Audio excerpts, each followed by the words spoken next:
The harbor at Nagasaki is quiet in the autumn of 1639. It has not always been quiet. For nearly a century, Portuguese merchant ships arrived here laden with silk, wool, glass, and clocks, departing with holds full of Japanese silver that would flow onward to China, and from China into the arteries of a global trade network stretching from Lisbon to Macau to Manila. Jesuit missionaries arrived on those same ships and built churches across the southern islands, converting tens of thousands, including several of the most powerful feudal lords in the country. The harbor was alive with transaction, negotiation, and the particular electricity of a society encountering the outside world at full force. Then, in the summer of 1639, the last Portuguese merchant vessel permitted to trade in Japan arrives, conducts its business, and departs. It does not know it is the last. The following year, the Tokugawa shogunate sends a delegation to Macau to inform the Portuguese trading community that their ships are no longer welcome in Japanese waters. The Portuguese send a diplomatic mission of 61 men to negotiate. 57 of them are executed on the beach at Nagasaki. The remaining 4 are sent home to deliver the message. The door does not close all at once. It closes in stages, each stage more deliberate than the last, each one driven by a calculation that has almost nothing to do with religion and almost everything to do with the relationship between foreign trade and political power.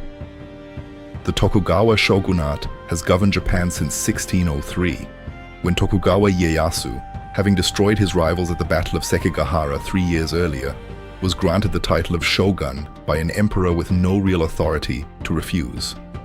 The century before Ieyasu's victory had been one of continuous civil war. The Sengoku period, 100 years of competing lords, daimyo, fighting for dominance over a fractured country, each building armies, each funding those armies, and each seeking the resources that would make the difference between survival and elimination. Foreign trade had been one of those resources.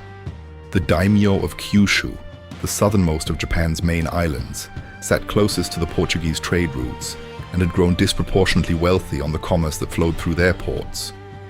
Wealthy daimyo meant powerful daimyo, and powerful daimyo in the wrong hands meant a permanent threat to whatever central authority was trying to hold the country together. Ieyasu and his successors understand this with perfect clarity. The Tokugawa system of governance, known as the Bakufu, rests on a single structural premise. The daimyo must never again accumulate enough independent wealth or military strength to challenge the shogunate. Every institution the Tokugawa build is designed with this in mind.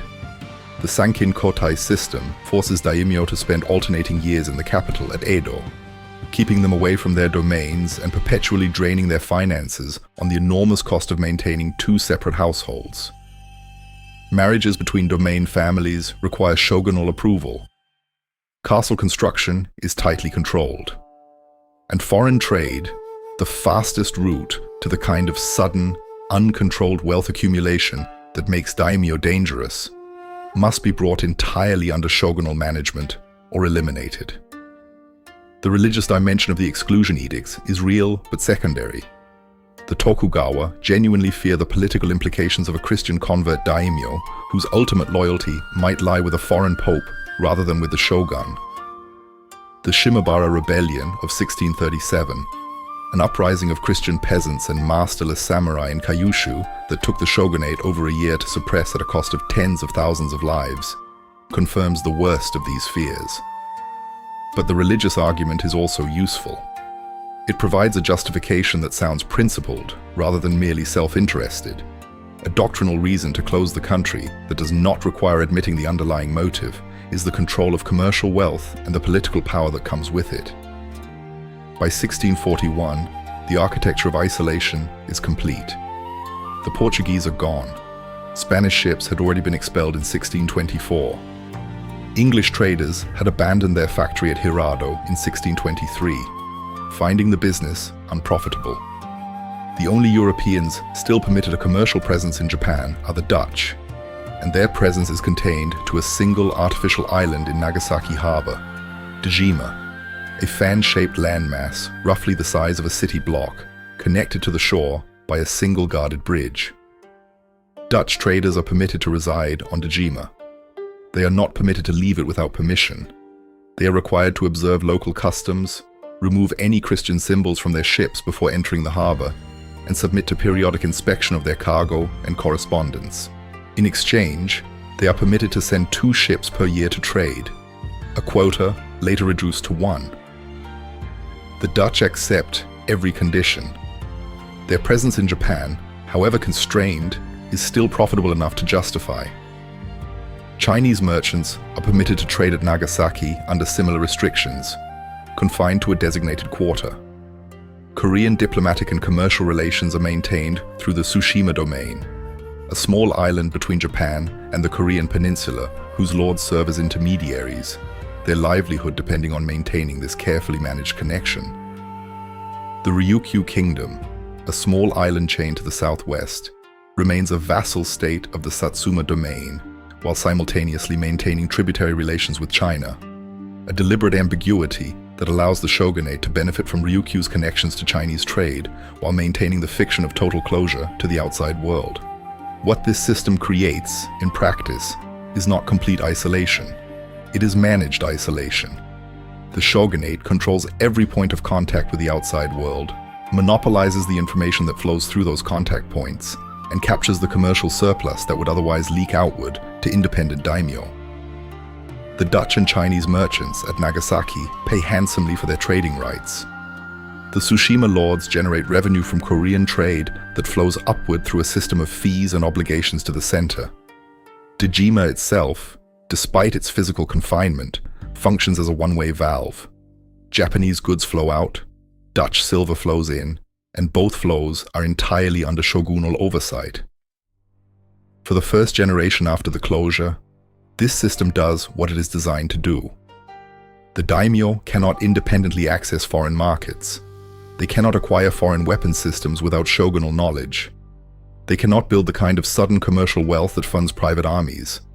The country stabilizes, and the stability is genuine.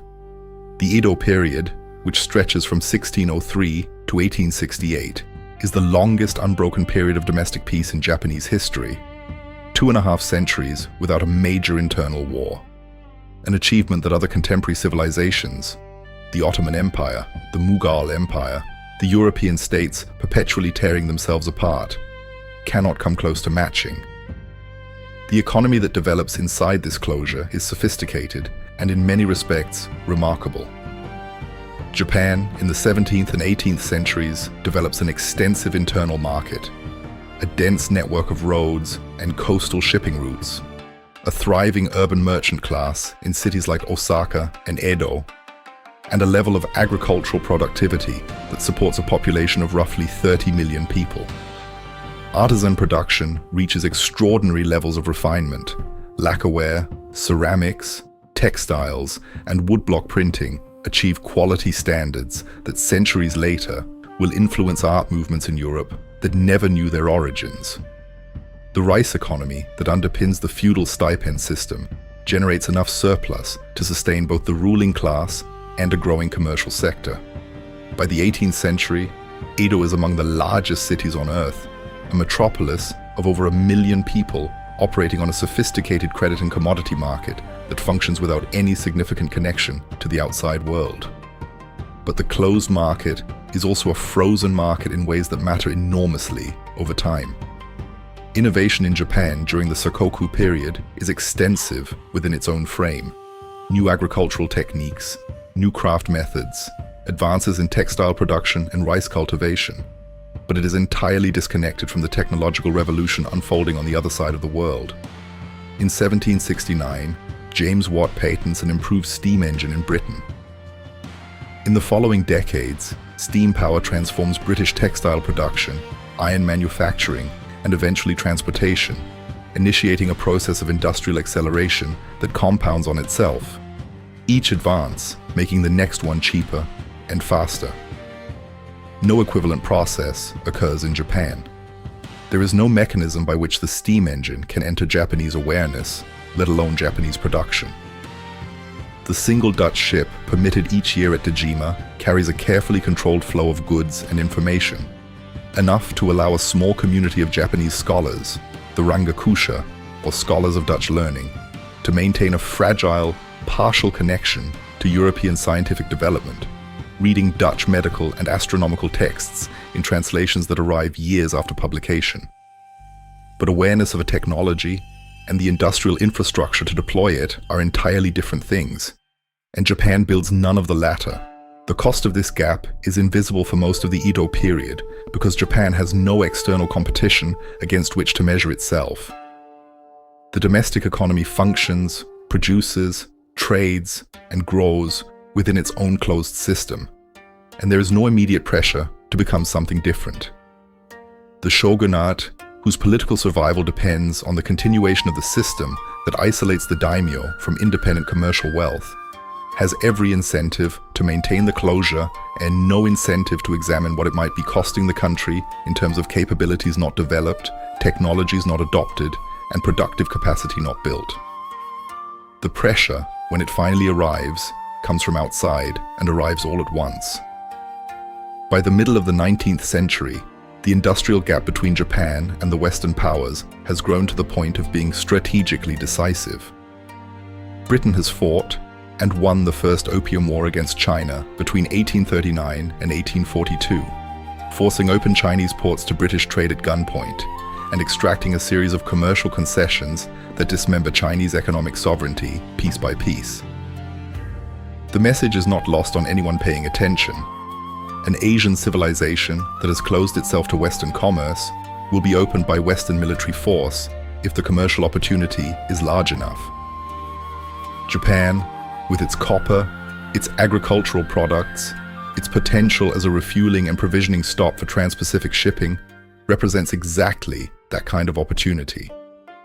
The United States, specifically, has a practical and urgent interest in Japan. American whaling ships operate extensively in the Pacific, and American merchant vessels have begun making the trans-Pacific crossing to China with increasing regularity. Both need access to Japanese ports for emergency refueling and provisioning, coal, water, food, and safe harbor in the event of storm damage. Japanese law makes it a crime to assist foreign ships, and several American sailors shipwrecked on Japanese shores have been imprisoned or killed. American commercial and diplomatic pressure to open Japan has been building for decades, and in 1853, the decision is made to stop asking and start demanding. Commodore Matthew Perry arrives in Uraga Harbor at the entrance to Edo Bay on the 8th of July, 1853, commanding 4 warships, 2 of them steam-powered, black-hulled, belching smoke from their funnels in a way that Japanese observers describe with a combination of awe and terror. The ships are larger than anything in the Japanese coastal fleet. Their cannon are more powerful than anything the shogunate's military has deployed. They maneuver under steam power regardless of wind direction, a capability that makes Japanese sailing ships appear in an instant to belong to a different technological era. Perry anchors in the harbor without permission, refuses to move to Nagasaki, where the shogunate's protocol for handling foreign ships requires all contact to occur, and presents a letter from President Millard Fillmore demanding commercial access, the right to establish coaling stations, and the humane treatment of shipwrecked American sailors. He informs the Japanese officials who row out to meet him that he will return the following year for an answer. The shogunate is in crisis before Perry's ships have even left the harbor. The technological gap that decades of isolation have produced is immediately, viscerally apparent to every official who observes the American squadron. Japan's coastal defenses, built to the military standards of a century earlier, cannot stop these ships. The shogunate's own weapons technology, deliberately maintained at roughly the level it occupied in the early 17th century, because innovation in weapons development threatened the military balance between the shogunate and the daimyo, is laughably inadequate against American naval armament. The guns that had ended the Shimabara Rebellion 200 years earlier are antiques. The steam engine has simply not existed in Japan, and without it, the metallurgy, the precision machining, the industrial chemistry that make modern cannon possible have not developed either. The internal debate that follows Perry's departure is the most consequential political crisis the Tokugawa system has faced in 2 centuries. The shogunate, breaking with established precedent, circulates Fillmore's letter among the daimyo and asks for their opinions, an act of institutional desperation that inadvertently restores daimyo political agency the Tokugawa system had spent 200 years suppressing. The responses divide along predictable lines, but reveal something deeper. No faction has a credible military answer to the problem Perry represents. Those who advocate resistance cannot explain how the resistance would be conducted against steam-powered warships, firing modern artillery. Those who advocate accommodation cannot fully calculate what accommodation will cost a political system built on controlled isolation. Perry returns in February 1854 with an expanded squadron of 8 ships. The shogunate, having found no answer to the military problem, signs the Convention of Kanagawa.